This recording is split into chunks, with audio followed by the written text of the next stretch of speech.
Alright, so Confucianism shows us a way to transcendence then return to the world. And the key idea is doing without doing. It means taking action without forcing it. In this world, you can't really live a meaningful life without doing things. Think about it, if you've got 2 legs, you're meant to walk. And if you've got a brain, you're meant to think and learn. It would be a real injustice if someone stopped you from walking or learning when you have the ability to do so. We've got a stomach, so it's only natural that we seek food and eat. We've got a body, so we protect ourselves from the cold by wearing clothes.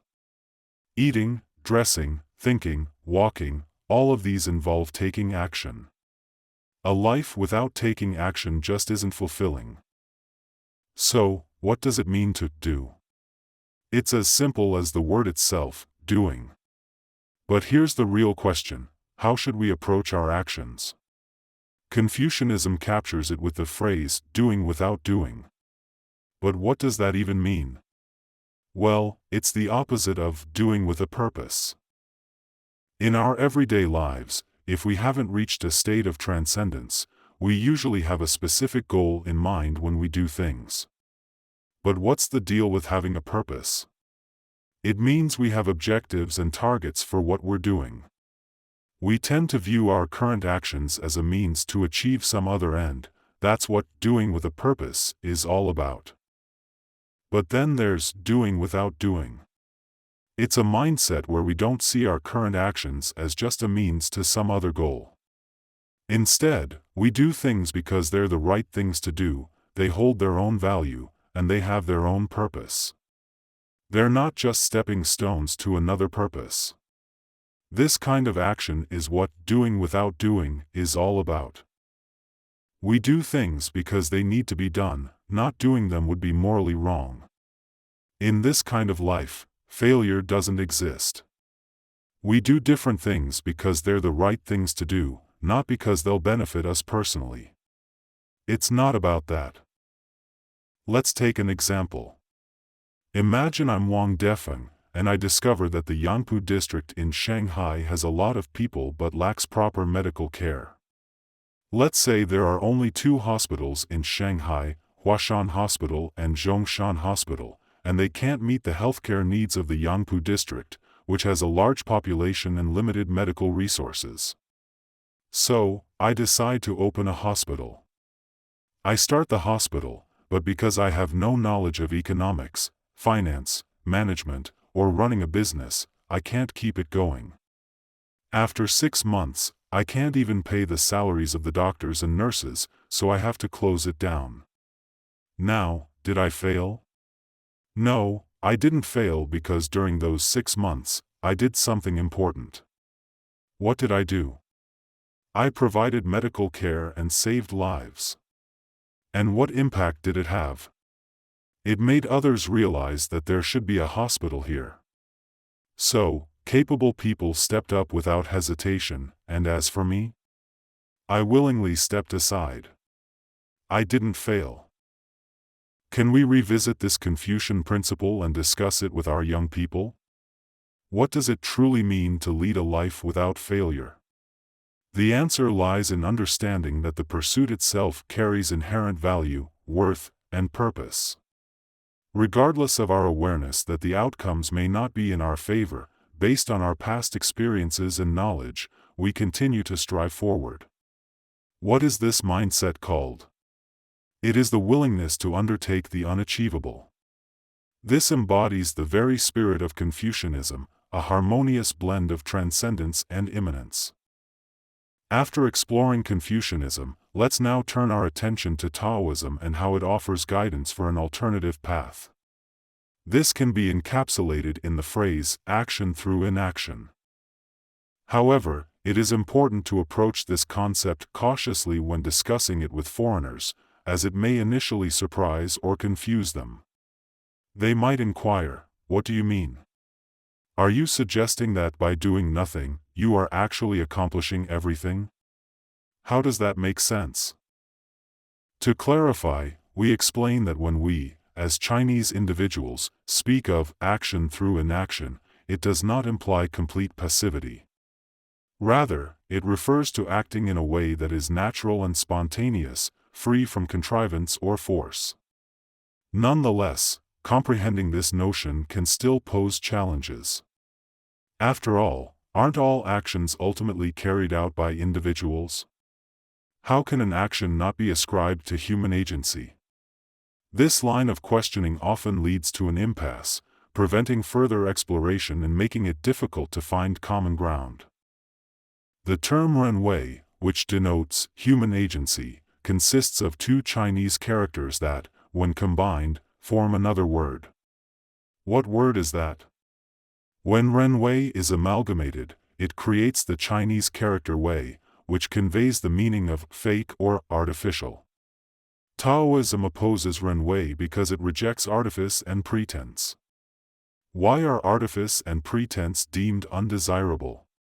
Why are they considered inauthentic? Taoism is a Chinese philosophy, and all Chinese philosophies have a common belief.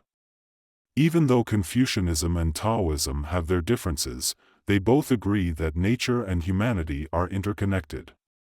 So, Confucianism and Taoism are like separate branches, right? Two different schools.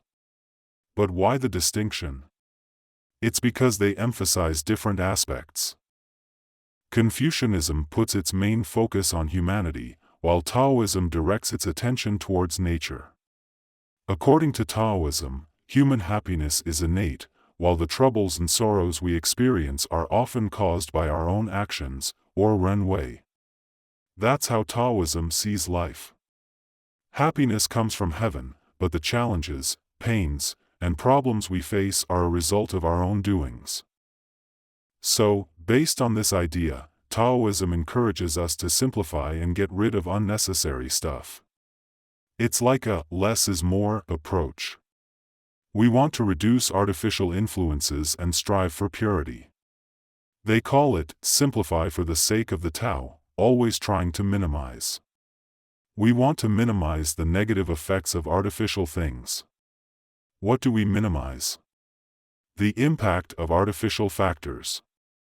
And we want to do it completely, always striving to minimize even more. Now, let's talk about eating again. We all need to eat, that's a given because it's just how things are.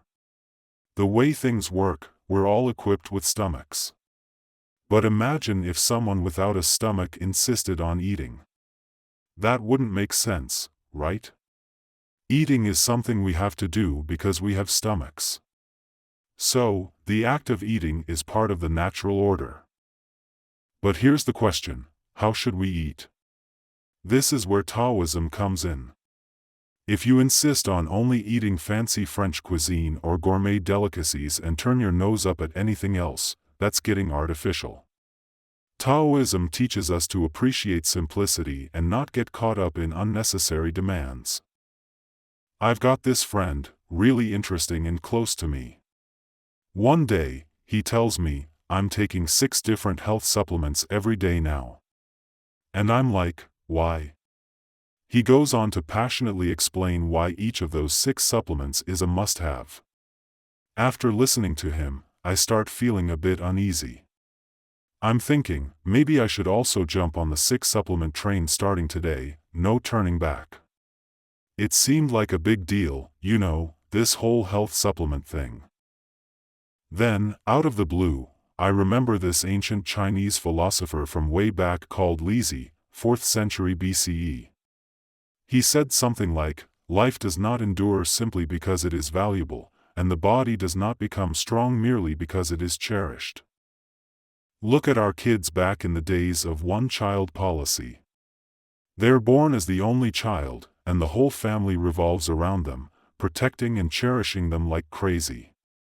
But does all that excessive love really make them thrive and become successful? Sure, we all value our own lives. But valuing life and giving it a lot of importance doesn't automatically mean it'll keep on going strong. We pay attention to our bodies because we care, but does our care alone make our bodies healthy and robust? When we see how far modern Chinese society has strayed from those Taoist principles, with all the endless health supplements flooding the market, what are they really about? It's like an overdose of love. So, does all that excessive love make our lives and bodies strong and healthy? After remembering what Lizzie said, I find some peace of mind. I decide to ditch the health supplements and just focus on having regular meals. And how should we eat? According to Taoism, it's all about this simple rule: eat when you're hungry, stop before you're stuffed. Only eat when you're hungry and avoid stuffing yourself silly. That's going with the flow, following the way of nature. If you insist on eating until you're bursting, that's when you're bringing in artificial thought. This applies not just to eating but to every aspect of life. We've got to simplify, just like the Taoists teach us. For instance, imagine you're the head honcho at a company. But now the company is facing issues, conflicts and clashes are popping up among the staff. If this keeps going, how can the company succeed? You're feeling the pressure to handle the situation as the leader. You're ready to jump in and tackle it.